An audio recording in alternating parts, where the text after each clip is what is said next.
Então Gravando? é isso. Tá, já começou a gravar. Pronto, perfeito. Então vamos então conversar com o nosso amigo Vitor Amorim Mesquita. Deixa eu colocar isso aqui um pouquinho para você também.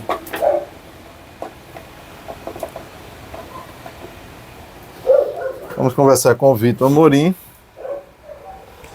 E Vitor, ele antes da gente começar o tema daqui da nossa conversa, né, Vitor? Sim, sim. Vitor vai se apresentar. Então se apresente, Vitor. Diga o seu nome completo, Bom, primeiro gostaria de... onde você nasceu, Sim. nome dos seus pais e o nome dos pais dos seus pais. Gostaria de lhe agradecer primeiro pelo convite, pela entrevista, né? Tudo bem. Sinto muito honrado mais uma vez, né? Já dei uma conferência no colégio uma vez também. Me sinto muito honrado por tudo isso. Obrigado. Eu me chamo Victor. Victor Amorim Mesquita, meu nome completo. Sim. O nome dos meus pais já falo. Apesar de tantas honras, eu ainda sou bem jovem, só tenho meus 17 anos. Eu estudo, né, me interesso por temas de filosofia, educação, né, história, já há bastante tempo. Eu diria que tive uma alta nos meus estudos na pandemia, lá por volta de 2020, 2021. Né, a pandemia me deu a oportunidade de estudar muita coisa, né? Interesse principal mesmo por filosofia clássica, filosofia tomista, Uhum. né? E Pode falar. bom, e de minhas publicações, eu já tenho um livrinho de lógica publicado, né? Esse daqui, acho que o Dr. Antônio vai falar melhor depois. Sim. E bom, acho que esse sou eu. Nasci aqui em E o nome Recife, né? Você nasceu aqui no Recife. Nasci em Recife. E o nome dos seus pais? Dona Ana Célia e o Valdir Pessoa. Valdir Pessoa. Tá certo, Vitor. Seus pais são daqui do Recife mesmo? Minha mãe, sim. Minha mãe mora aqui em Recife e meu pai está nos Estados Unidos agora. Sim. Ele deve estar vendo. Mas ele é daqui do Recife mesmo? Ele é daqui de Recife, sim. Daqui de Recife. Entendi. Então, gente, como o Vitor falou, Vitor, no ano de 2023, lançou este opúsculo aqui que se chama A Analogia como Ferramenta Essencial para o Desenvolvimento Lógico-Filosófico do Silogismo Aristotélico. Isso. Antes da gente entrar aqui nesse assunto do livro, a gente então vai falar um pouco do interesse de Vitor pela filosofia, Vitor. Então Sim. fale um pouco aí como é que começaram os seus estudos na filosofia. Meus estudos na filosofia.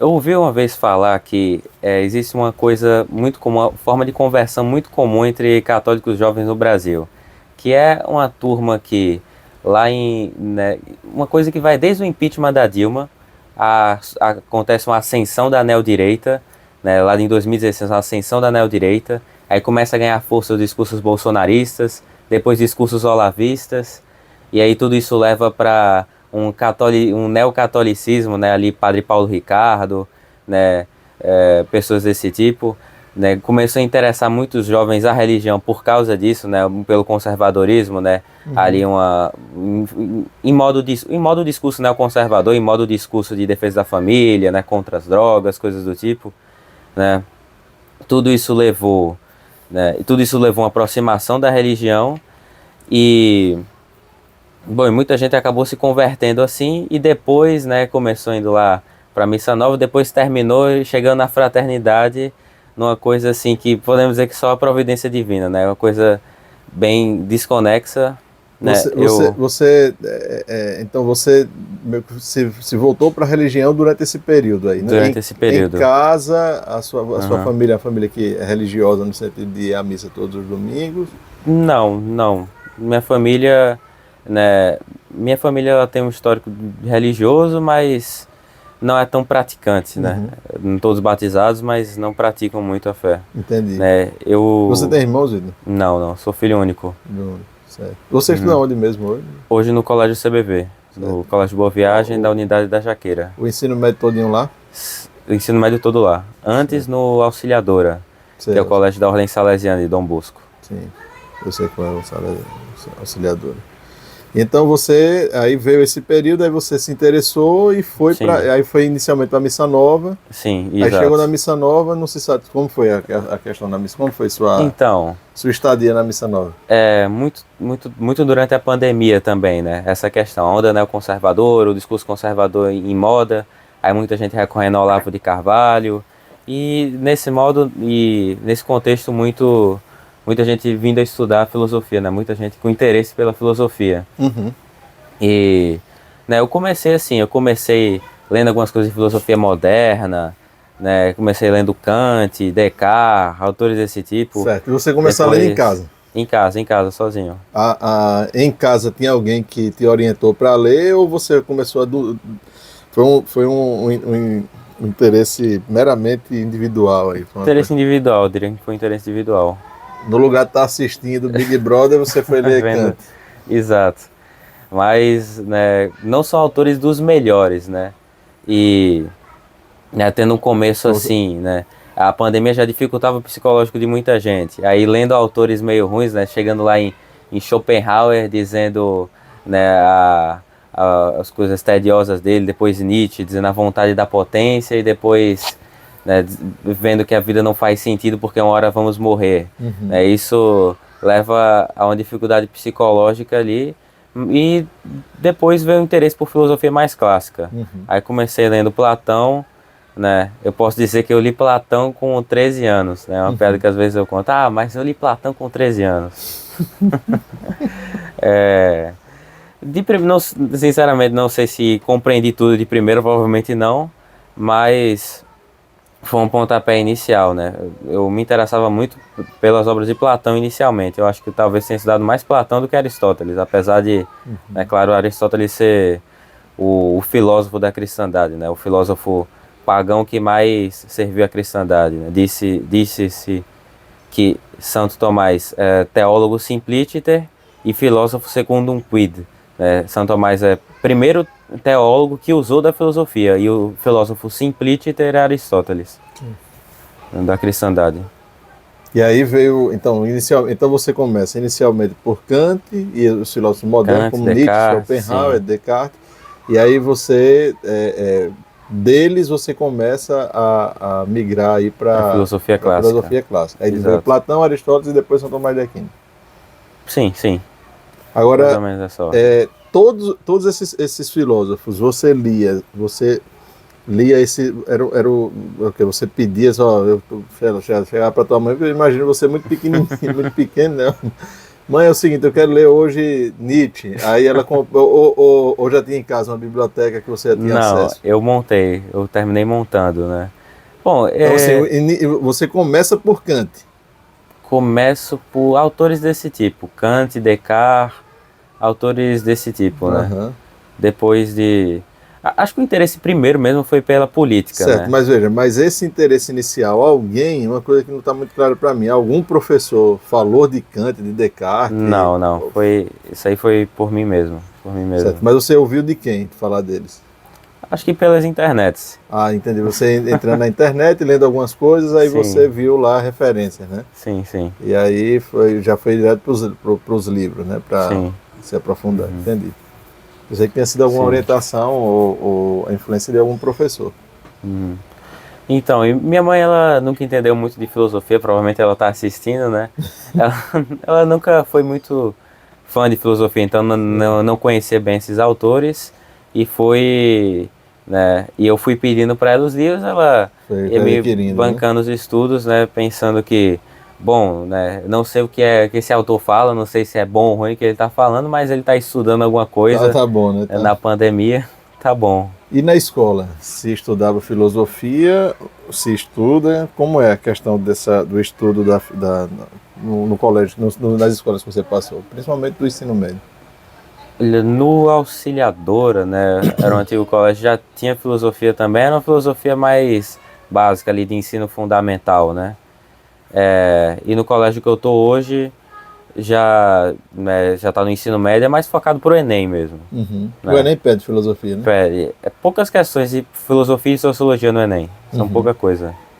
Não Mas, cai tanto. mas aí o estudo deve ser um Mas estudo um tanto superficial, né? É algo superficial ali por cima, né? História da filosofia. Isso, história da filosofia, exatamente. Aí dá uma passada breve nos autores gregos, depois, né? Teve inclusive uma aula de filosofia medieval, o professor pediu para eu dar umas introduções lá, fazer alguma apresentação Que para a bom. turma, né? Foi interessante esse dia. É o professor Douglas, Que bom, então. Ô, Rafael Vitor, Douglas. e aí vem essa questão da filosofia, e com a filosofia também veio a sua aproximação com a igreja, não é isso? Sim, sim, sim. E aí e fala aí dessa questão de você ir missa nova, e da missa nova, como é que, por que você chegou na missa tridentina? Olha, foi uma conversão, eu diria que minha conversão foi bem racional. Eu cheguei mesmo, me aproximei da religião estudando mesmo filosofia, né? Existem muitos caminhos para se chegar, muita gente chega, né, pelo sentimentalismo, pela influência da família, né? Eu, como eu estava falando, cheguei nessa onda de neoconservadorismo, aí muita gente falando de filosofia, Olavo de Carvalho para lá, bolsonarismo, Padre Paulo Ricardo, né? E isso gera um interesse por filosofia, gera um interesse por entender as coisas políticas, aí vai ler os filósofos modernos.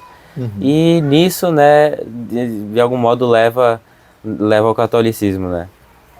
E não os filósofos modernos, né, mas a onda neoconservadora em si.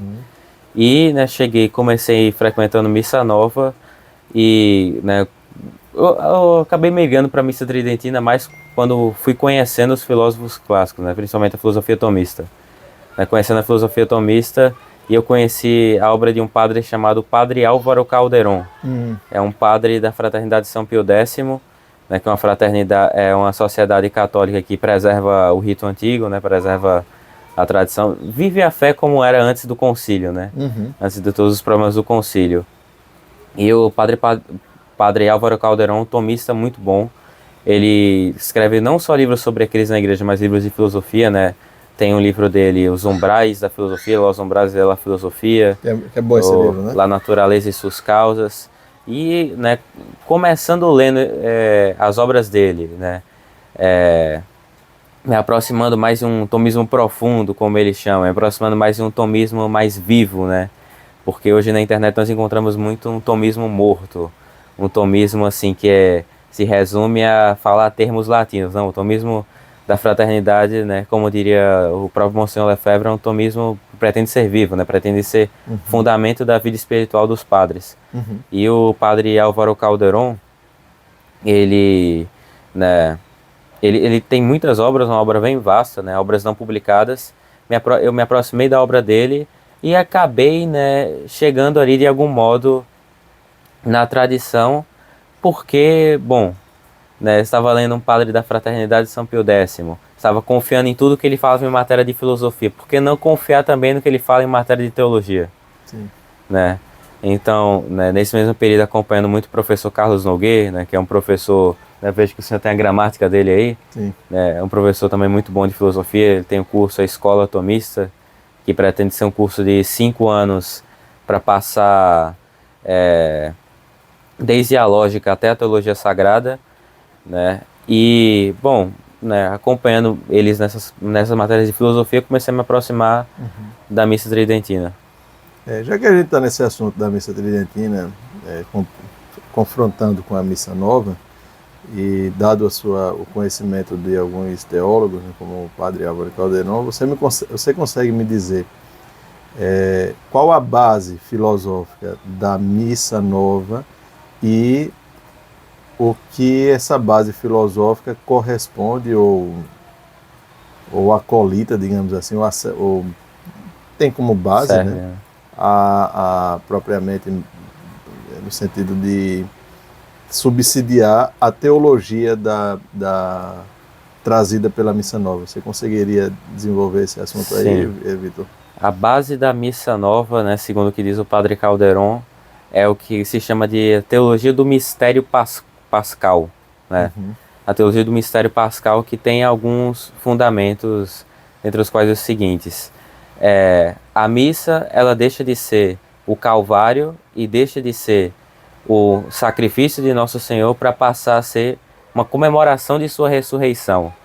Né? Deixa de ser uma ação propiciatória para ser uma ação de graças, né? O padre Caldeirão também escreve fazendo uma comparação entre a liturgia do fariseu e a liturgia do publicano, né? Porque a teologia por trás da missa tradicional, né, missa tridentina, seria, né, na analogia do padre Caldeirão, uma liturgia do publicano, que vai e diz: meu Deus, sou pecador, perdoai os meus pecados.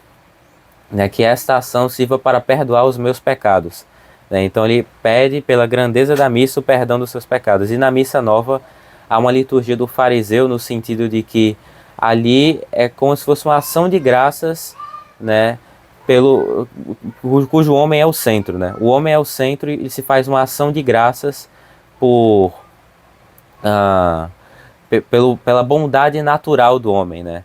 Porque essa é uma outra tese da nova teologia, da Nouvelle Théologie, que diz que a graça é intrínseca à natureza e não infusa no batismo, né? E a graça, o papel da graça, né? Enquanto para a teologia tradicional o papel da graça seria elevar a natureza humana, né? Claro, tem aquele axioma de que a graça, ela não contradiz a natureza, mas aperfeiçoa, né? Mas, de todo modo, para a teologia tradicional, ela eleva... O Monsenhor Edivaldo repetia isso quase toda a missa lá. Sim, sim. A graça, ela eleva a natureza, mas ela não contradiz a natureza. Ela não anula a natureza, né? Ela não contradiz, sim, ela aperfeiçoa, né? Sim, mas é como se a graça elevasse a natureza humana para se aproximar da natureza divina. E para a teologia nova, a graça, ela meio que se subordina à natureza, porque o papel da graça é fazer a natureza humana virar propriamente humana, concedendo a ela a liberdade perdida pelo pecado. Então como a graça... entra a questão da experiência nesse contexto aí? A importância de essa confusão da fé com uma experiência de Cristo, por exemplo, que se usa muito essa expressão. Eu tive uma experiência de Cristo, de Jesus. Sim. E que foi condenada por São Pio X na Pachente. A fé se torna algo subjetivo, né? Isso tem também a questão do... Tá, essa questão da fé subjetiva está associada um pouco com isso aí que você acabou de dizer, não? A questão da graça? Sim. Pode sim, de certo modo, né? E assim, a graça enquanto intrínseca. Sim. E a fé como uma espécie de manifestação dessa... Sim. É que para a teologia conciliar, né, se tem o que se chama de o otimismo teológico, né, do que o padre Caldeirão chama. Então, né, enquanto que para a teologia tradicional, né, o homem caído pelo pecado, ele tende sempre ao mal, para a teologia nova, o homem, ele tende ao bem pela consciência, né? Isso tem envolvimento também com personalismo.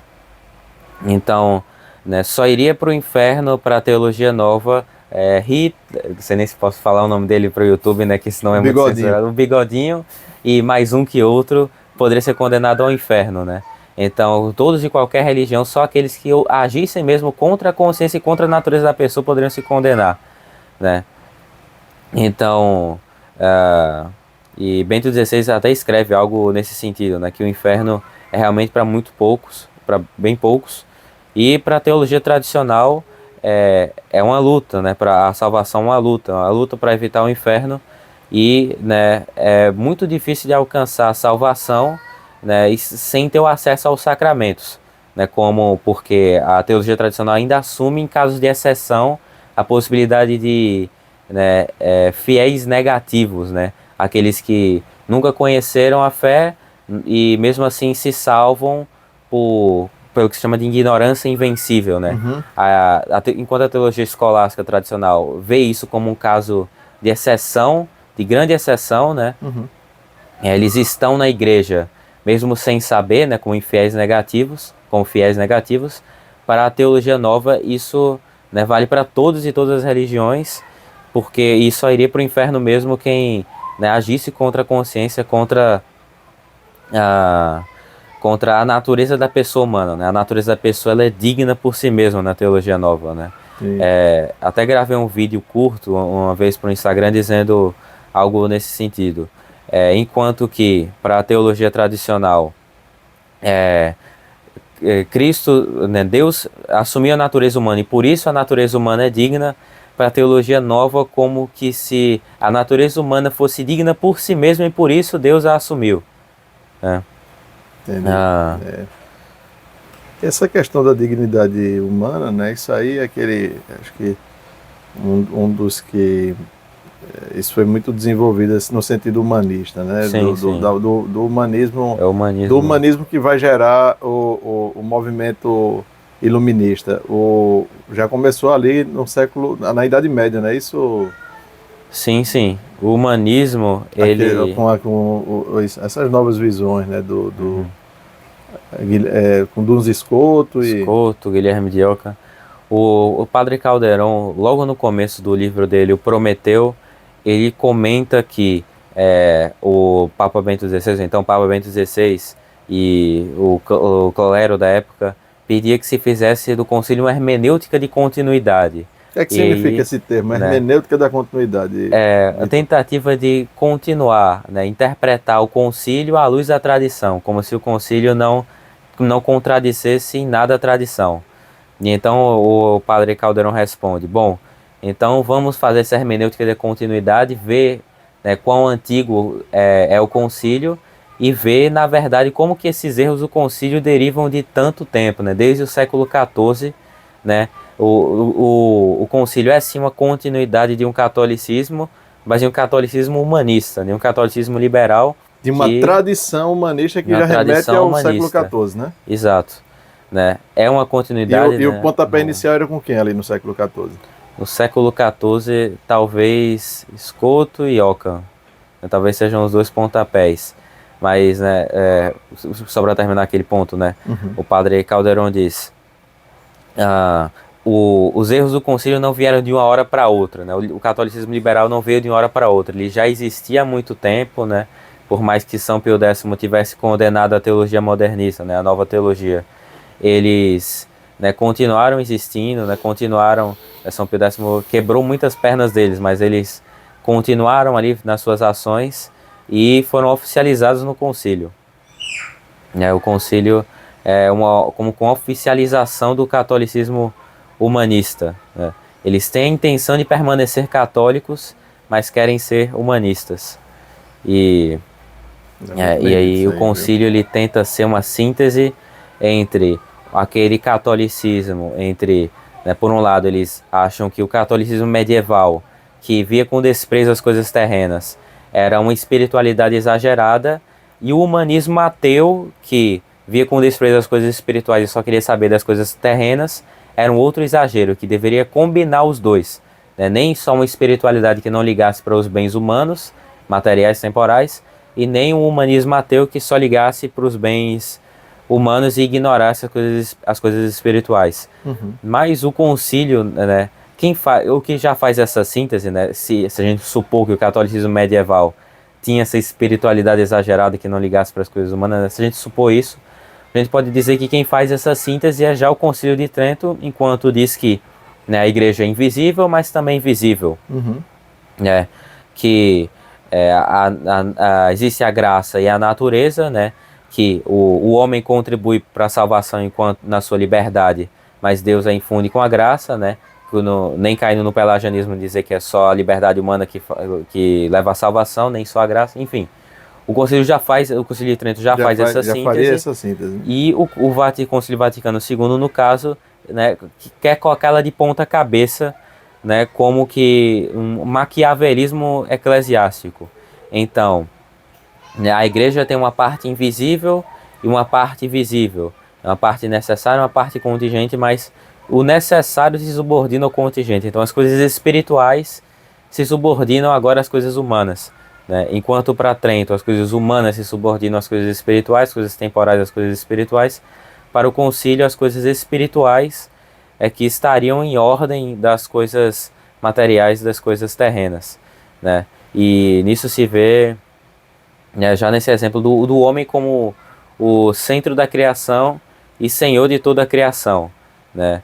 E que a natureza humana seria digna por si mesma, né? Segundo a teologia humanista do concílio. O padre Calderon faz muitas distinções profundas, escolásticas profundas, e né, uma das coisas que ele diz é que para a teologia tradicional, a criação é uma manifestação ad extra da glória divina, né, que tem o fim de voltar para ele, para Deus. E para a teologia nova, o homem é o centro e Deus se vê grande no homem, né? O homem é o que engrandece a obra divina, né, para o entendimento humanista. E é isso que o concílio meio que oficializa, né? Por isso o padre agora voltado para o homem, né? Sim, sim, exato. O padre voltado para o homem, a missa, e, né, retomando o assunto da missa, né, a missa, ela favorece a teologia humanista, né? Sim. Por isso que, do ponto de vista prático, é importante que as pessoas percebam isso, né? Isso aí acarretou uma verdadeira destruição, por exemplo, da arquitetura, do que se entendia como a arquitetura das igrejas católicas, né? Sim, sim. Então a gente hoje visita essas igrejas, falando aqui do Recife, né?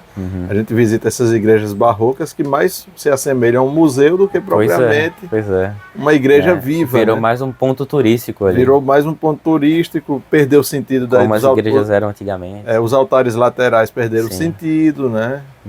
Toda aquela configuração de altar-mor, os santos, onde se coloca as galhetas também, tudo, a credência, as credências, tudo vai perdendo o sentido. Sim, sim. E aí existe uma descontinuidade histórica. Sim. Aí nesse sentido, porque a mentalidade revolucionária, você pode também comentar, a mentalidade revolucionária, ela trabalha muito com a noção de descontinuidade. É como se fosse um eterno começar, não é isso? Sim, sim. Não é isso, Vitor? No opúsculo desse livro que eu estou para publicar, talvez ano que vem. Mostra aí o livro. Esse daqui. Provavelmente vou publicá-lo ano que vem. Vitor já está no segundo livro, esse aqui é Curso de Metafísica. Isso. Como dizia Fernando Pessoa, metafísica é bastante e não pensar em nada. Está errado, né? Fernando Pessoa está errado. Metafísica é justamente o pensamento profundo, né Vitor? Sim. Nesse opúsculo, que os problemas espirituais do modernismo, né, eu comento alguma coisa desse tipo, né, que né, a noção já de santidade já entra aí. A santidade seria uma vocação para a teologia tradicional, né, para a boa teologia, uma vocação universal de todo homem, né, e todo homem teria essa vocação universal e atenderia a ela com base em desígnios particulares, né. Desígnios particulares fariam atender essa vocação universal, né? Então, a cada tempo histórico, Deus pede do homem uma coisa, né? Para o cristão dos primeiros séculos, Deus pedia santidade por meio do martírio de sangue. Para o cristão medieval, por meio da participação na cristandade vigente. Por meio do cristão moderno, né, Bento XVI usa um termo chamado martírio da ridicularização. Né? Apesar dos muitos erros de Bento XVI, talvez esse termo seja bom, né? Hoje, adequado, né? Enquanto... Uma coisa que um amigo nosso, acho que foi... Eu não sei se foi Marcelo Andrade que condensou isso, mas Marcelo me falou, né? Marcelo Andrade falou isso, que teve o período inicial da igreja, seria o período dos padres. Sim. Então, período inicial, aí tem, quando a igreja se estabelece, né, então vem a igreja dos padres, aí vem a patrística. Sim. Aí depois vem a igreja dos nobres, Idade Média, que é quando a igreja cresce com a expansão marítima, sim, que precisou da nobreza, né? Então você tem o clero, nobreza, e agora no século XX a igreja do povo, a igreja dos plebeus, né? do leigo. E exato. o grande marco dessa igreja dos leigos é a aparição de Nossa Senhora de Fátima a 3 pastores. Sim, sim. E o clero, infelizmente, hoje abdicou da autoridade. Sim. Quer dizer, você agora está ensinando, né? Sim. Muita coisa que você diz, eu acho que muita gente do clero não está sabendo mais. Você deve estar ensinando agora, como dizia tem um cordel chamado a Donzela Teodora. Acho que você deve estar ensinando a professor já. Então... Faz sentido isso, Vitor? Faz, né? A Essas coisas fazem abdicação da sentido, né? autoridade. Mas para terminar aquele ponto anterior, Sim. né? Então, para a teologia tradicional, todo homem tem a vocação universal e cada homem, dependendo do período histórico, vive essa vocação a uma maneira particular, né? Mas é para o mesmo fim. E para o homem moderno, né? O período histórico que ele vive define sua vocação universal e seu fim último. Então, a vida cotidiana não é mais um modo particular né, uma forma particular de atender ao mesmo fim universal que é a santidade e a salvação da alma, mas é o próprio fim último, e disso que vem a descontinuidade, né? Então, cada geração, né, vai evoluindo, com a evolução dos tempos, né, vai se tendo novos fins últimos para o homem, né? Então, o fim para o homem de hoje em dia é o prazer, né? O fim do homem antigo enquanto o fim para o homem antigo era a religião, isso ficou para trás, hoje é o prazer. Seria enquanto que, né, um católico viria a evolução dos tempos como formas diferentes de agradar a Deus e de servir a Deus. Daí que vem a descontinuidade. Né? Para a teologia tradicional, essa continuidade, né, seria uma continuidade porque a igreja é uma só e se manifesta essa palavra se manifesta é meio hegeliana, né? Mas se manifesta de forma diferente com o passar dos tempos, né? De acordo com as necessidades né? E os deveres deveres de Estado que vão mudando dos cristãos. Ô Vitor, voltando aqui para esse assunto é muito interessante, a gente tem que aprofundar sempre, é uma coisa que tem que sempre estudar e divulgar seja com escrito, seja com aulas, enfim, isso é muito importante. Mas aqui voltando para a filosofia, né? Qual o mal da filosofia de Kant você consegue... Da filosofia de Kant, da filosofia kantiana. Qual é o mal da filosofia kantiana e a repercussão dessa filosofia no mundo atual, por exemplo, no mundo moderno?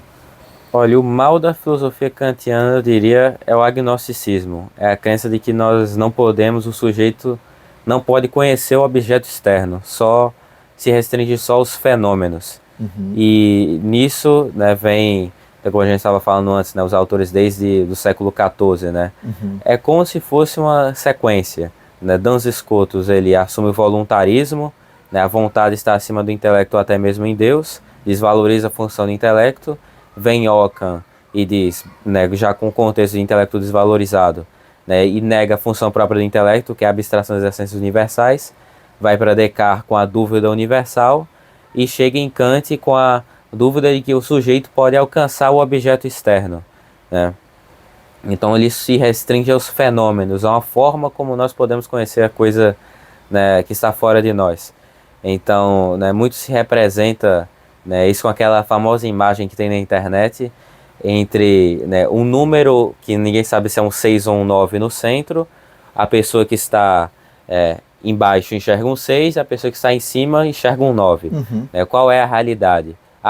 Não há realidade, né? Há a forma como a pessoa enxerga aquilo, né? O ponto de vista, pronto, exatamente. O ponto de vista. Então, assim, e o pessoal se pega muito nisso, né? Esse é meu ponto de vista, né? Não existe uma realidade objetiva, existem os pontos de vista, as experiências de cada um. Como é que entra aí o Edmund Husserl para explicar esse problema do ponto de vista e a questão do diálogo? O Edmund Husserl. Né, a fenomenologia. E você emenda com a importância do diálogo para se chegar a um consenso. Sim. Se você puder desenvolver isso aí. Edmund Husserl com a fenomenologia talvez seja uma das correntes mais complicadas do século passado, que também abarcou muito dos neocatólicos, né, dos católicos conciliares. Né? Muito da teologia conciliar se funda numa tentativa de síntese entre a fenomenologia e uma escolástica, uma neoescolástica, né? Então, João Paulo II... O Husserl, ele tem alguma coisa ele traz alguma coisa assim, ele tem a influência de Kant, né, do pensamento. Sim. E é importante você colocar também a questão de João Paulo II na fenomenologia. Vai lá. Então, explica lá. O Edmund Husserl, ele tem a proposta da redução fenomenológica, ou redução transcendental, que está em que, né, todos os homens eles vão, não do mesmo modo da dúvida cartesiana, mas algo análogo. é a epoqué, né? É a dúvida quanto... Nem dúvida, nem certeza. Uma neutralidade quanto ao objeto externo e quanto ao nosso ponto de vista, né? Ele já partindo da ideia de que o homem ele não é capaz de alcançar o número externo, ele só alcança o fenômeno, né? Uma forma imanente, algo da subjetividade. E então, já partindo desse pressuposto, ele vai dizer que nós alcançamos, né, a objetividade transcendental na terminologia dele, superamos a subjetividade com a neutralidade quanto ao nosso ponto de vista. Então todos os homens vão ser neutros quanto a seus pontos de vista, vão fazer uma dialética universal, e dessa dialética, que está na suspensão de juízo, se alcançará o objeto externo e o objeto real, né? Qual o problema disso? O problema disso é muito análogo à questão da educação horizontal. É que, para Russell, nós superamos a nossa subjetividade e alcançamos a coisa real por meio não da abstração vertical aristotélica, né? A abstração vertical que separa e ordena o acidental e o essencial, né? Tira o acidental e coloca o em ordem o essencial. Uhum. É muito diferente disso, porque para Russell não é dessa forma vertical, é num diálogo horizontal, né? Já vem a questão do diálogo, que se alcança a coisa externa, né? E de Russell, né, tem muita coisa relacionada também com, né, por exemplo, o perennialismo e a unidade transcendental das religiões, né? Uma tese muito conhecida hoje em dia entre os estudiosos das religiões comparadas. Né? Isso alcança um pessoal mais à direita, né? Essa questão do... Já alcança, de certo modo, né, o Olavo de Carvalho, né, o perennialismo, né? E o que é que diz a unidade transcendental das religiões? É uma gnose, né? Uma espécie de gnose. Existia uma religião universal e nós alcançaremos essa religião universal quando neutralizássemos todas as nossas, o que há de existe uma religião pública, né? Aliás, sim, existem manifestação de religiões. Exato, manifestações. E por baixo ali existe uma religião comum que vai... Comum, exatamente, né? E vai pegando todo mundo. Então você que é esperto, você tem que entrar nessa daqui de baixo. Tem que entrar nessa comum, e você entra nessa comum por meio da abstração do que há de particular na sua religião e achando o que há de comum em todas as religiões, né? E disso vem os discursos de hoje em dia. Não, o que importa é o amor. Todas as religiões têm em comum o amor, né? O Jesus Cristo ensinou o amor, o Buda, o amor são formas particulares de amor, mas o que é de comum, o que importa em todas as religiões é isso. Inclusive, Joaquim de Fiore dizia que vinha o tempo do Espírito Santo. O tempo do Espírito Santo era do amor, né? Sim, sim. Augusto Conte também, né? O Ordem, Progresso e Amor. Né? E isso tem uma relação também com a filosofia hegeliana, né? Que, né, todos os acontecimentos históricos são manifestações particulares de um espírito histórico absoluto, né? Então, nessa analogia nós podemos dizer, né, que ele pensaria numa religião universal e que cada religião particular é uma manifestação, né, particular histórica daquela religião universal, né? Forma como os homens entendem, né? A religião universal seria a religião objetiva, né, a religião transcendente e objetiva, e todas as religiões que existem no mundo seriam, né, interpretações subjetivas imanentes daquela religião universal, né, seriam formas, né, como o homem enxerga aquela religião universal, né, na filosofia hegeliana. E Russell vai, né, pegando esse sentido, Russell vai dizer, bom, nós alcançamos, né, o objetivo de Russell não era tratar propriamente da questão da religião universal, né, era das essências das coisas, mas, né, ele influenciou muito o século XX, né? Sim, sim. Talvez seja um dos filósofos mais representativos do século XX. Edmund Russell. Ele influenciou o pensamento do Papa João Paulo II? Com certeza, com certeza. Isso de alguma forma transparece essa filosofia na encíclica Gaudium et Spes? Na Gaudium et Spes.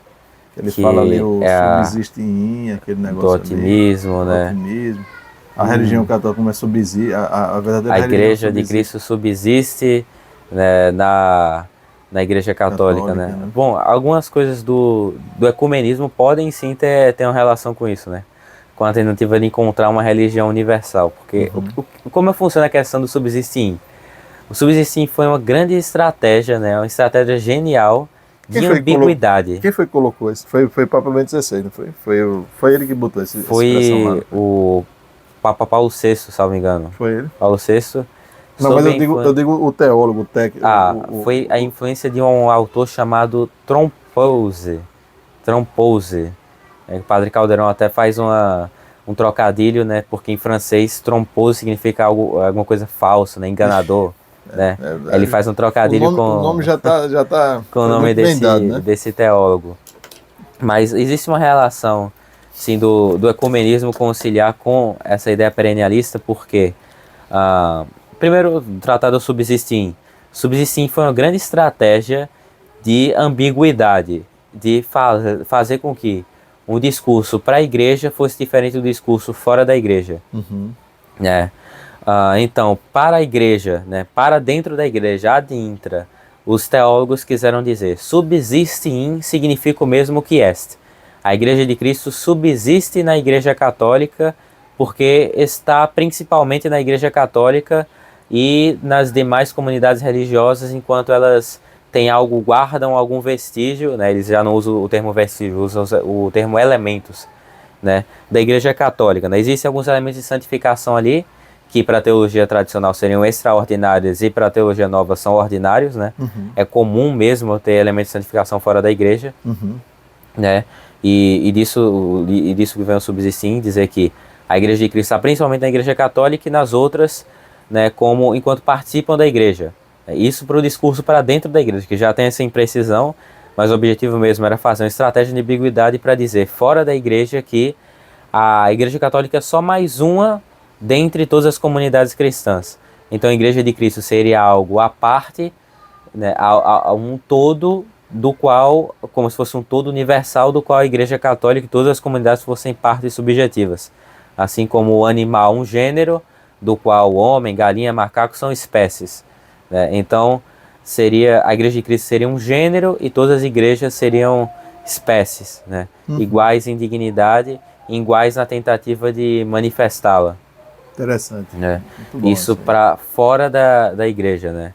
Alguém pode dizer, não, mas os teólogos conciliares, né, negaram essa interpretação, mas negaram ad intra, né? Negaram para os católicos, porque o objetivo mesmo era fazer uma estratégia de ambiguidade, né? Porque foi no concílio que a Igreja Católica começou a fazer parte do chamado Conselho Mundial das Igrejas, né? Que era uma tentativa ecumênica, né? De fazer um diálogo ecumênico entre... E esse Conselho Mundial das Igrejas era até dominado pelo Partido Comunista da Rússia, aquela coisa toda, né?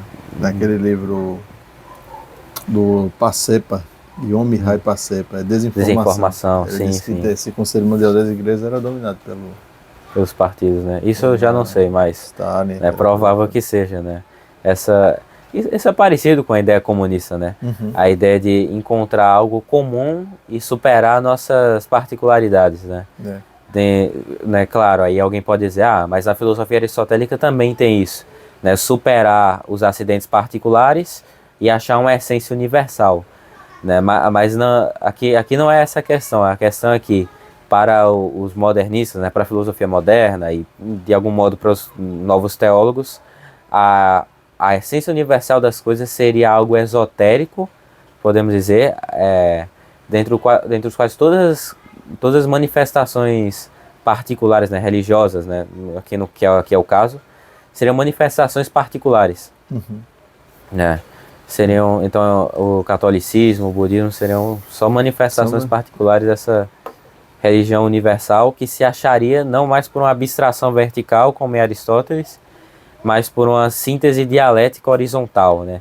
E todo mundo vai neutralizar, né, suspender o juízo de suas opiniões particulares e vai tentar encontrar uma consciência coletiva universal, né? O que todos pensam em comum, todo homem pensa em comum, né? Algo também parecido com o que diz o Carl Jung, né?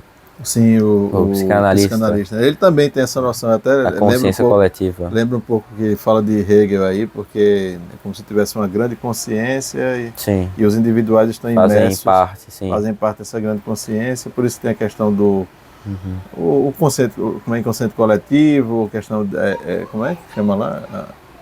Os arquétipos, né? Sim. São comuns a... E essa questão de arquétipo, inconsciente coletivo, tudinho, está muito associado com o que se chama, que é muito debatido hoje nos ambientes acadêmicos e pedagógicos da direita. A questão do que se chama de formação do imaginário. Sim. Formação de imaginário, sim. A questão do imaginário está associado com o símbolo. Uhum. Inclusive, eu não sabia, uma das professoras uma francesa que dava aula aqui na UFPE, ela foi uma das que mais desenvolveu o estudo da questão da formação do imaginário. Sim. Fiz até contato com ela, mas ela está morando em São Paulo. Eu comprei um livro dela aí. Sim, interessante. Então, assim, essa questão também de algo em comum. Né? Então, você forma o imaginário por causa da questão, está associado com a questão simbólica, sim. O símbolo como elemento comum, que você tem que resgatar essa riqueza simbólica para você poder ter a formação do imaginário. Isso tem muito também no Olavo de Carvalho, né? Tem, na verdade começou dele e depois passou para os alunos dele. Eu, vindo dessa época, né, em algum momento eu tive uma certa influência, né, de pensar assim, não, vou começar a estudar mesmo, formalizar meus estudos de filosofia mesmo depois que eu ler 100 livros de literatura, depois que eu dominar toda a literatura grega, romana, russa, inglesa. Né? Mas primeiro que isso não faz sentido, né? Ter que ler toda a literatura universal para chegar na filosofia. Literatura o termo formação do imaginário já é um termo muito... Sim. Já em si já é um termo meio complicado de você entender, né? Essa questão da formação do termo imaginário... meio de código. Um termo código, né? Tem algo a ver com... A gente pode dizer que tem algo a ver com aquilo que eu falava no colégio, na conferência, quando eu ia no colégio. Onde a educação vira a extensão do horizonte de perspectiva.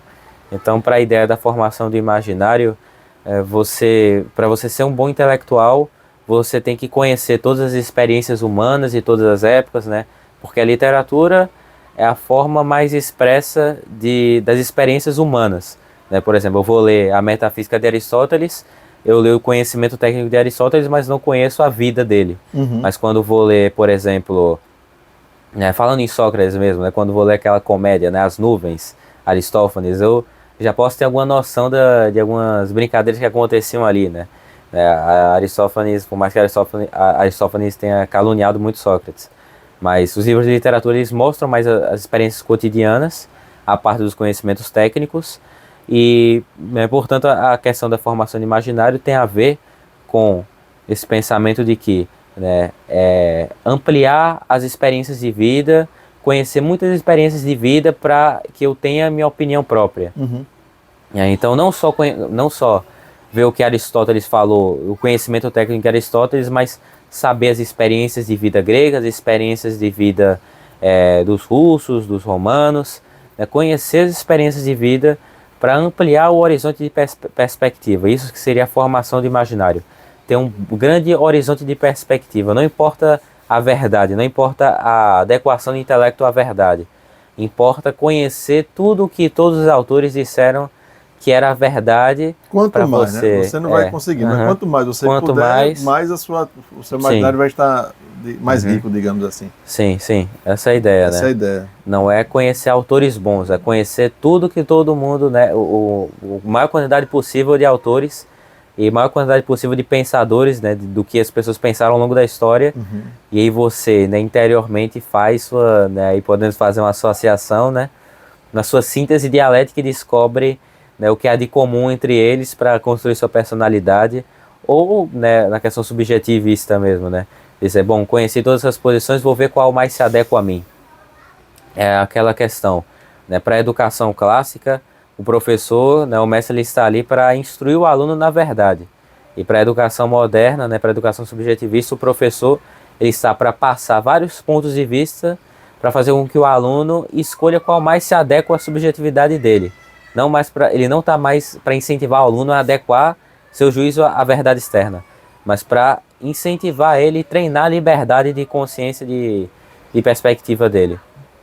Foi uma analogia que eu fiz na outra entrevista que eu dei, que é a seguinte, né, para o educador moderno, ele como que chega no aluno com vários sorvetes de diferentes sabores, né, um de baunilha, outro de chocolate, outro de menta, e dá todos os sorvetes para o aluno experimentar e diz, bom, agora que você experimentou todos, você tem mais propriedade para dizer qual mais você gostou.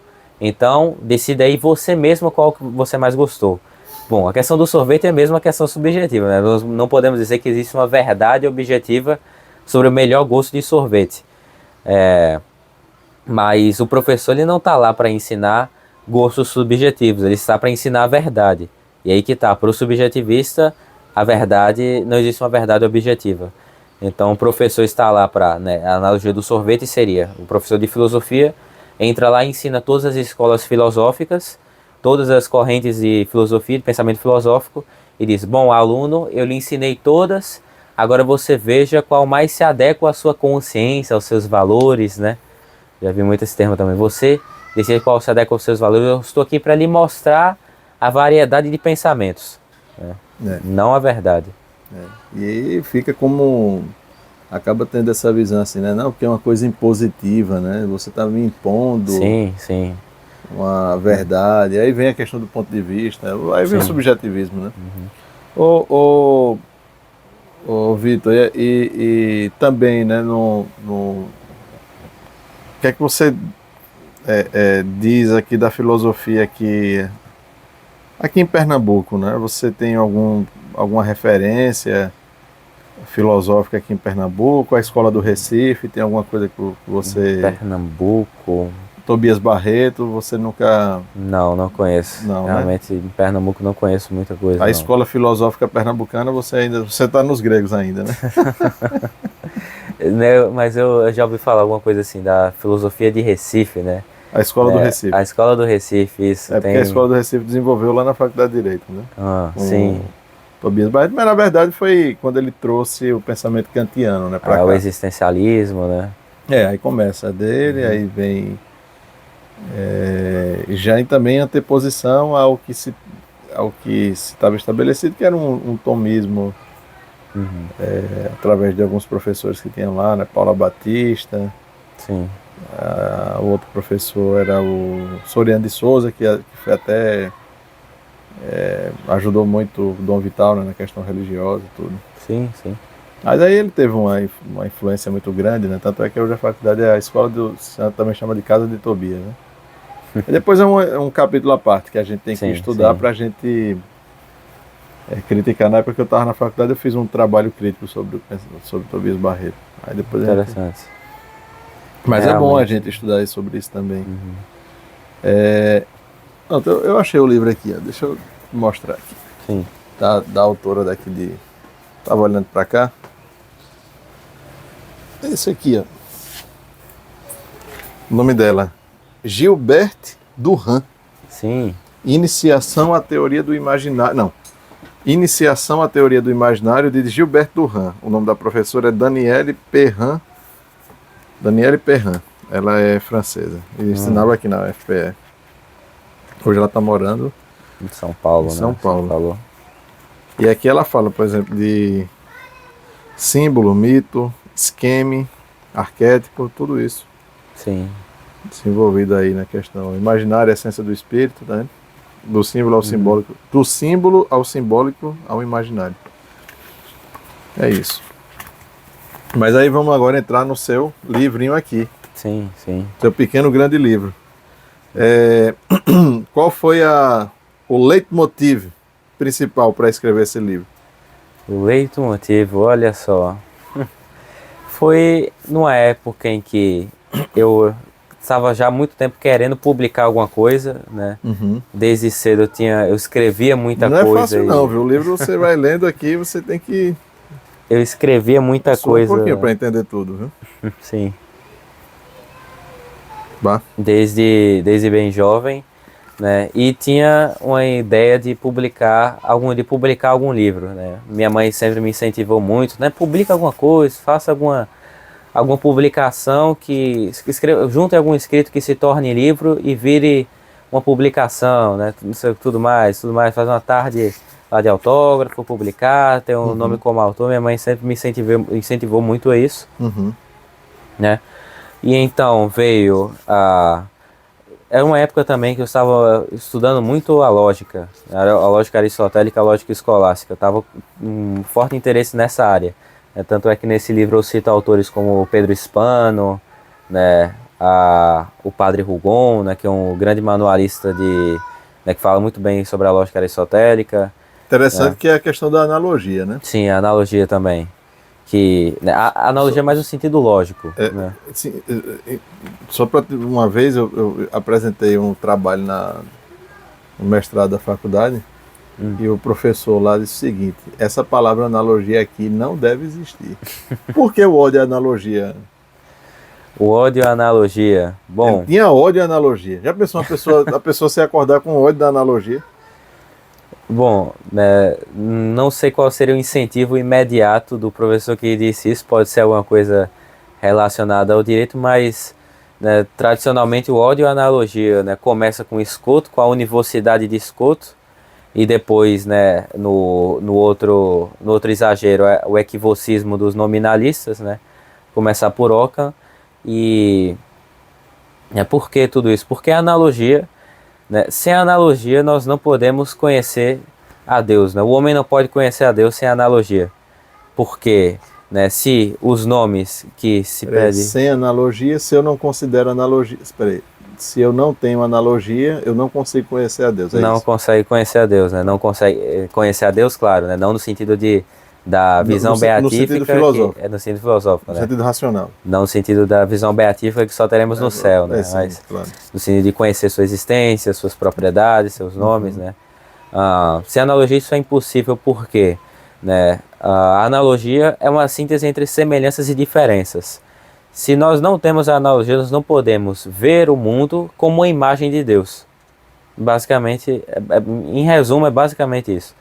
Né? Somente com a analogia que nós podemos dizer que esse mundo né, tem algo de Deus e nós podemos, desse mundo, conhecer a Deus, mas não cair no panteísmo de dizer que Deus é igual a esse mundo, que é o exagero do univocismo. Né? Para o univocismo, o que é que seria a predicação unívoca?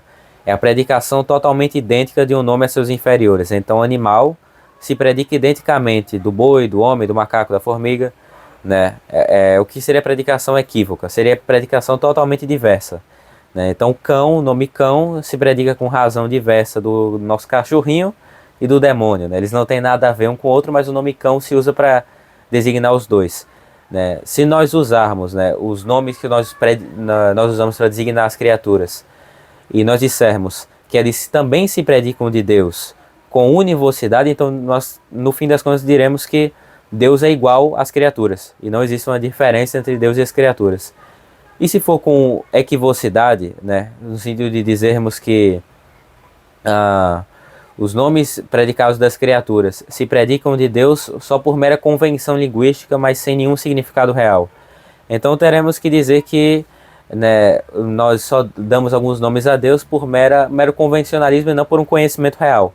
É o exagero de um autor chamado Maimônides, né, um comentador de Aristóteles, que dizia que a propriedade essencial de Deus era a inefabilidade.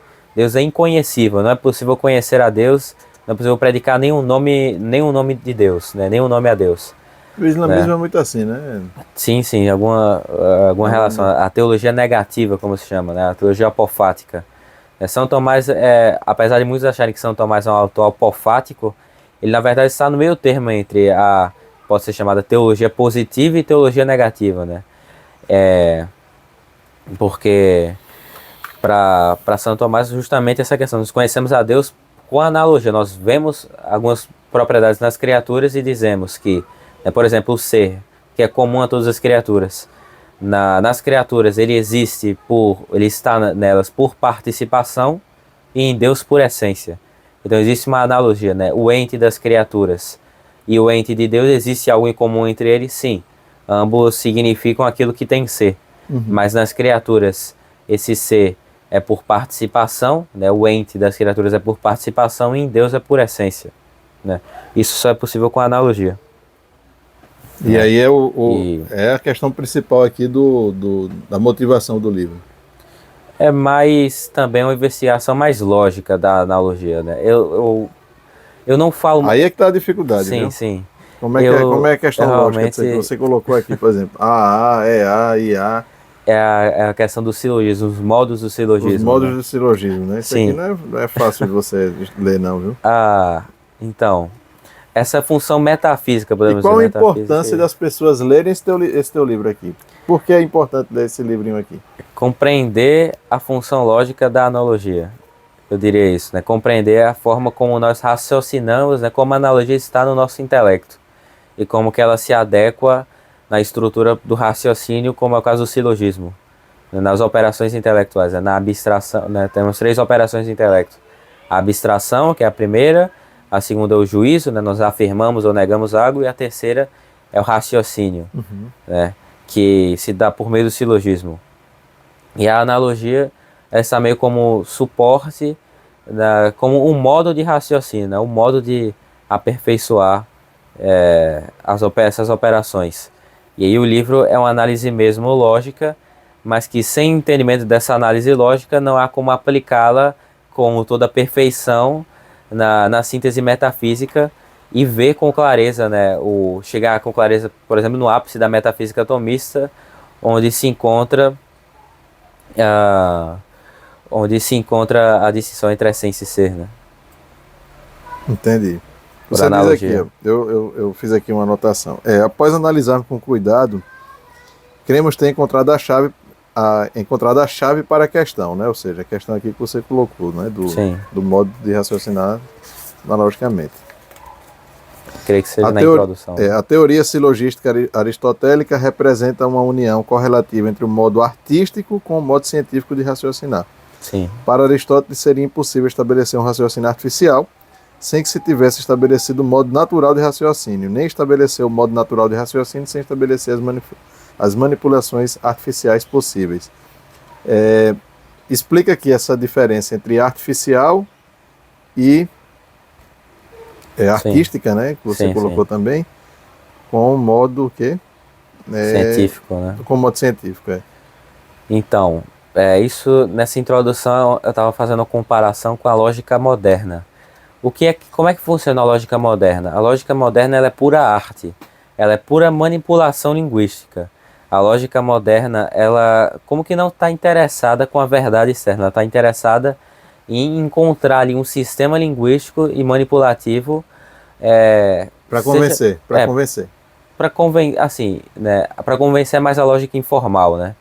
A lógica moderna mesmo, a lógica formal moderna é um sistema linguístico que não necessariamente representa a realidade, né? Então nós vamos ter lógicas como a lógica paraconsistente, que busca justificar contradições.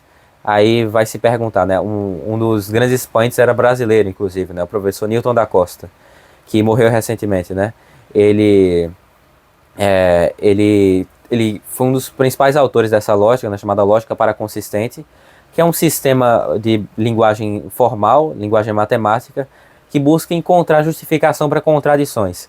E aí se tinha uma querela, peraí, mas essa lógica, ela justifica contradições reais? E aí ele, né, e os outros autores diziam, não, isso aqui não tem nada a ver com a realidade, isso é só uma manipulação lógica, isso aqui é uma linguagem lógica, nós estamos aqui justificando contradições, né? O ponto principal da lógica dele era a negação do princípio da explosão, que diz que depois de uma contradição acaba o discurso, não faz nenhum sentido a mais. Ele dizia que é possível ter uma contradição e ainda ter um sentido no discurso. Mas aí tinha essa questão, justamente se perguntava, mas isso faz sentido na realidade? Na realidade pode haver uma contradição e ainda assim ter sentido? E ele dizia, não queremos saber da realidade, não queremos saber se na realidade há isso ou não. Aqui é uma linguagem lógica e nessa linguagem isso serve, né? Muitas aplicações dela vieram também na mecânica quântica, né? Ali relações, uma hora o que se analisa, né? Os quanta, horas são partícula, horas são onda, né? Mas isso está mais no nosso modo de conhecer do que na realidade. E aí, né, o que é que isso tem a ver? Que a lógica moderna, ela não quer saber da realidade, ela quer saber de manipulações linguísticas que possam dizer qualquer coisa e não necessariamente que tenham uma relação real. Só para entender aqui, Victor, aquele livrinho de Schopenhauer, 38 estratégias para vencer, eu sei que a lógica no sentido que você está dizendo aí, não tem um objetivo pragmático, né? Não, a lógica moderna ela tem essa divisão, né? A lógica formal, que é uma lógica mais matemática, Sim, né? que é como ele disse, tá nem aí Uhum. para a realidade. Sim, e a lógica informal, que é uma lógica do Que convencimento, é mais né? pragmática, né? Isso tem alguma utilidade, a lógica informal, né? Uhum. Não que a lógica formal em si seja totalmente inútil, né? Ela tem alguma utilidade, mas né, tem essa questão de não se importar com a realidade, não se importar com... Né, é a distinção entre lógica e ontologia, né? A realidade e a lógica. A É lógica porque, trata é porque das... para o direito é muito importante a questão do pragmatismo, né? Sim, sim. E até depois que veio o pragmatismo americano, e hoje no Brasil é muito tem muito, cresceu muito a influência da visão pragmática, utilitarista, né? Sim, sim. Do discurso, o discurso pragmático. Do discurso para mera convenção, né? É um retorno à sofística, né? E o discurso e o discurso pragmático, né? Sim. Então não adianta você chegar à verdade da coisa, não adianta você chegar Sim. a um convencimento e que esse convencimento ele tenha Um autor bom de lógica informal pragmatismo. se chama Douglas Walton. Daqui? É um bom... Hã? Oi? Ele é brasileiro? Eu não sei, pra ser sincero, não sei a nacionalidade dele. Salvo engano era brasileiro, sim. Não Ele tem um conheço, livro muito bom chamado Lógica Informal, que né, é como se fosse uma exposição de falácias argumentativas. Sim. É a lógica prática, né? A lógica ali aplicada. Douglas Walton, Walton com W. Douglas Walton. É um bom livro, né? Boas técnicas argumentativas, né? Exposição de falácias comuns, mas lógica mesmo hoje mais propriamente dita é a que se chama lógica formal, né? Lógica formal, lógica matemática, que são essas lógicas, né, que, né, como eu falei, são meramente artísticas. Sim. Elas só querem saber da manipulação linguística, ainda que isso não afete a realidade. E né, a lógica tradicional, a lógica aristotélica, ela usa da parte artística, da parte manipulativa, mas com um fundamento na realidade, né? Por onde ela também é ciência, lógica tradicional, lógica aristotélica. Porque o nosso intelecto ele precisa de manipulações artificiais, mas manipulações feitas, né, porque com base no nosso modo de conhecer, né? Mas essas manipulações feitas dentro de algo com fundamento real, né? A lógica não pode ser afastada da realidade nesse sentido. Então a lógica atual, essa lógica formal, né, que você está dizendo, ela não tem compromisso com a realidade, não é isso? Sim, não que ela seja de todo inútil. Ela pode servir alguma coisa ali para abstrações matemáticas, mas né, muita gente diz estudar isso por diversão. Ela começa no Círculo de Viena, essa... Sim, nesse contexto mais ou menos, né, principalmente com autores como o Frege e o Bertrand Russell, né, autores do Princípio à Matemática. Esse Bertrand Russell é muito chato, né? Ele é famoso também pelas histórias da filosofia dele. Ele fala muita besteira sobre Aristóteles. Eu tenho ali História da Filosofia. Sim. Eu li. Sim. Eu nunca li. Ele fala muita besteira sobre a filosofia clássica, né? Fala que... ele era bem ateu, né? Sim. É dele que vem muito do discurso hoje em dia de que Santo Agostinho é uma cópia cristã de Platão, Santo Tomás é uma cópia cristã de Aristóteles. Pronto, acabou. Só basta ensinar isso desses dois. E muito disso vai para as escolas hoje em dia. Né? Me diga uma coisa, e hoje um livro de filosofia, um livro de história da filosofia, para situar bem o indivíduo, qual é um livro de história da filosofia? Qual é o livro que o senhor indica? Eu gosto muito do História da Filosofia do Frei Guilhermo Fraile. Fraile. É o Frei Guilherme... E é fácil achar esse livro? Tem na internet, né? Tem naquele site, o arquive.org. Tem livro...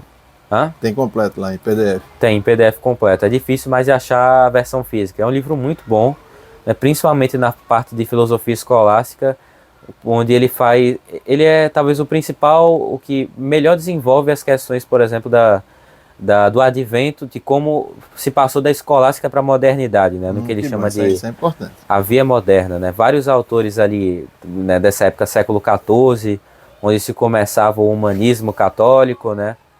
No qual o padre Calderón disse que o Concílio Vaticano II é a continuidade, né? Ele é o único autor que eu vejo fazendo isso, o único historiador de filosofia que eu vejo fazendo isso. Eu li recentemente aquele Copleston, né? Gosto de Copleston. O Frederick Copleston também é muito bom. Eu né, o li, Giovanni Reale. eu li o de Copleston, a parte que ele fala justamente de Guilherme de Ockham, que eu Sim, achei, a leitura eu achei um pouco confusa, sabe?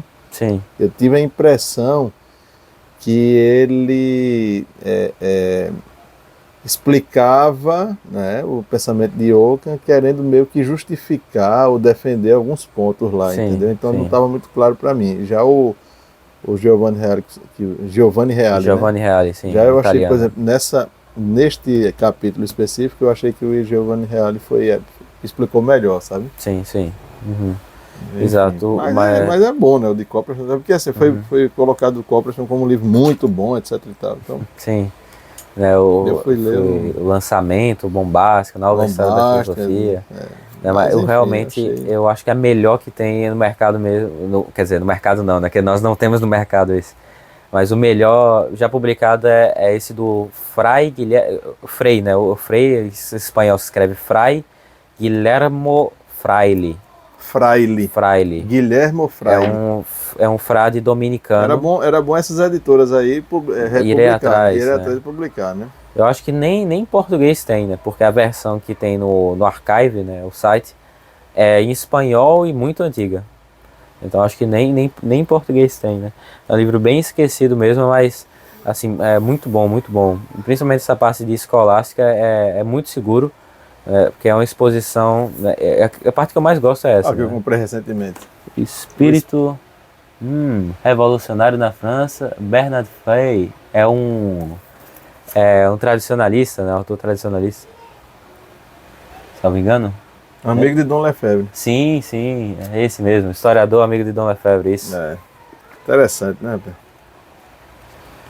Pedro? Sim, A gente teria muito o que falar ainda, viu, Victor? sim, Até a gente falar, falar um pouco mais do seu livro, mas eu acho que a gente falou de tantos assuntos aqui, de tanta filosofia, que o sim. pessoal chegar aí nesse ponto aí do vídeo, o pessoal vai estar bem. Bem cansado, né? São muitas informações. Então eu acho bom que a gente faça depois um novo encontro para a gente. A gente já começou a introduzir a questão do seu livro Fazer uma parte 2 dessa e a entrevista. gente fazer uma parte 2 dessa parte 2 a gente pegar do seu livro e do seu livro voltar para o mundo. Sim, A sim. gente foi mundo, livro, Livro e mundo. aí depois agora livro e mundo. Sim, sim.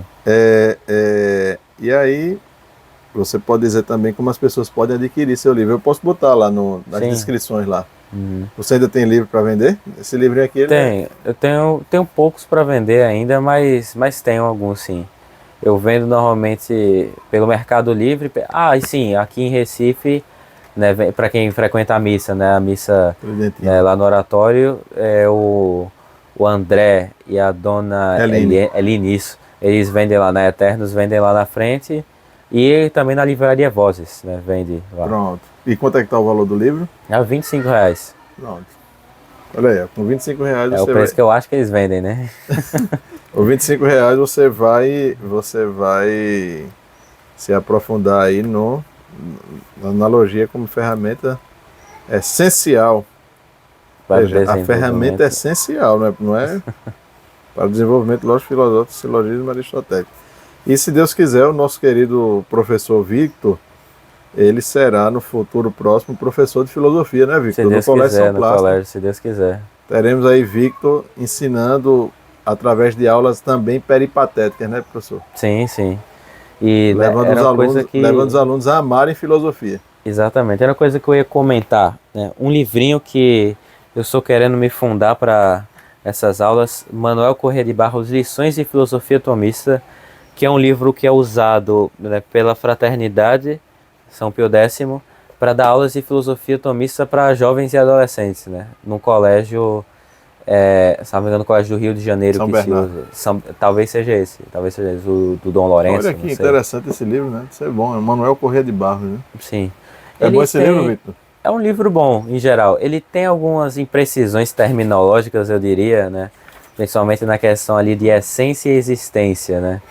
É, uma imprecisão assim Mas nesse olha, estilo, mas do jeito que você tá com 17 anos, do jeito que você tá, a gente vai fazer o seu manual. Aí a gente vai ter o seu manual. Cadê? Deixa eu ver esse aqui. Não, aqui. não desmerecendo o Manuel Corrêa. Mas, olha, já tem um curso de metafísica. Daqui a pouco você faz o seu manual e a gente vai comercializar Mas o seu manual. esse livro realmente assim, ele tem algumas imprecisões. Eu acho que a mais destacável é essa que ele fala de essência e existência, enquanto que no tomismo mais profundo se fala essência e ato de ser. Mas é um livro assim super recomendado para ensinar o pessoal mais jovem, né, as crianças, né? Ele começa falando, né, E a partir de que idade a criança já deve se introduzir aí com a filosofia? Olha, né, ano que vem, né, pelo que eu lembro, eu vou começar lá no sexto ano, né? Sexto ano, enfim, sexto ano realmente não dá para falar ali da distinção. Mas já começa falando, a filosofia começa olhando uma galinha andando, pato, sim, cachorro. Exato, né? Sabendo que a ave voa, pronto. Eu não pretendo falar no sexto ano sobre ensinar para as crianças a distinção real entre essência e existência, ou as profundezas e sutilezas da metafísica tomista. Primeiro aproximação com o mundo. Nesse sentido, Vitor, uma pergunta importante. Em que medida a cultura de massa, quando a gente fala cultura de massa, aí coloca aí, futebol, moda, desenho, que vai nos afastando do real. Em que medida a absorção da cultura de massa ela prejudica, né, o interesse da criança, o interesse do indivíduo para o estudo de filosofia? De que maneira? Porque eu diria que talvez justamente pela questão de afastar da realidade, né? Porque tudo isso existe hoje em dia como para ocupar o tempo e tirar o tédio, né? Isso tem alguma relação com o professor Marcelo Andrade falava muito sobre a televisão, né? Quando ele veio aqui dar conferência no São Plácido. É que o mundo de hoje em dia, ele privilegia o prazer rápido, a recompensa sem esforço, né? E o imediato, né? Ele desprivilegia o esforço, desprivilegia a capacidade de se esforçar. Então, né, todas as diversões, claro, as diversões, né, de vez em quando, né, o futebol, algum jogo, ou algum... Não, a diversão... Ela é totalmente lícita. Ela é lícita, né? A diversão não é o problema. Agora, a questão é viver para a diversão é que é outra coisa. E a questão também é, quando eu digo a absorção... Quando eu falo, por exemplo, quando eu dei o exemplo do futebol, é o futebol que estimula uma cultura. Sim, sim. Tá entendendo? Não é o futebol que a gente se encontra com os nossos amigos, a gente joga e tá tudo certo. Sim. É este que vem imbuído de uma cultura. E aí isso vem uma postura, linguajar, né? Música, associado com algumas músicas de funk, enfim, dessas batidas e tudo mais. Então vem um pacote completo, né? Sim. E vem dessas figuras que se destacam no meio como heróis ou como referência, entendeu? O modelo de pessoa para um medieval era o santo. Ou para um homem de hoje em dia é a Anitta, né? Isso, eu não lembro agora quem fez essa comparação, mas toda a sociedade sempre teve o seu modelo de boa pessoa, né? Modelo de pessoa, né? Então, para os antigos, eram os heróis, né? Os heróis da literatura, né? Os heróis da Odisseia. Era a paideia dos antigos, né? Sim, eram os grandes heróis, né? Quando Nosso Senhor veio, ele desmistificou algumas das ideias do herói, né? Por exemplo, a ideia de ser o poderoso, né? Porque o herói antigo era aquele que era poderoso, que destruía todo mundo. E aí Nosso Senhor vem exaltando o espírito de humildade, a cruz, né? Então, e daí vem uma mudança na sociedade medieval, onde o modelo de homem é o santo, né? É aquele que é humilde, o casto, o temperante, né? E para a sociedade moderna, e aí voltou algo pior do que era para os antigos, né? Agora é aquele que vive da concupiscência. Nós podemos dizer que o herói antigo, o modelo de pessoa antiga, né? O herói era aquele que vivia do apetite irascível, né? Da utilidade, do poder. O homem medieval era aquele que vivia em ordem à verdade, né, à inteligência, e o homem moderno é aquele que vive em ordem à concupiscência, né, o prazer. E aí e isso se reflete no modo de vestir, no modo de ser, no modo de Sim, falar, nas sim. músicas que escutam, tudo mais. Certeza. Então é isso, meu caro Vitor. Agradeço, né? E vamos seguir o próximo encontro, falando do livro e falando também algumas coisas desse próximo livro que você vai fazer. Sim, com certeza, isso? com certeza. Muito obrigado, Parabéns doutor aí, Antônio. parabéns, Vitor, pelo estudo. Fico muito feliz fico nessa feliz oportunidade, mais uma oportunidade. Sim, fico feliz aí com o Se seu Deus desenvolvimento. quiser, ano que vem está ensinando no colégio. Se Deus quiser.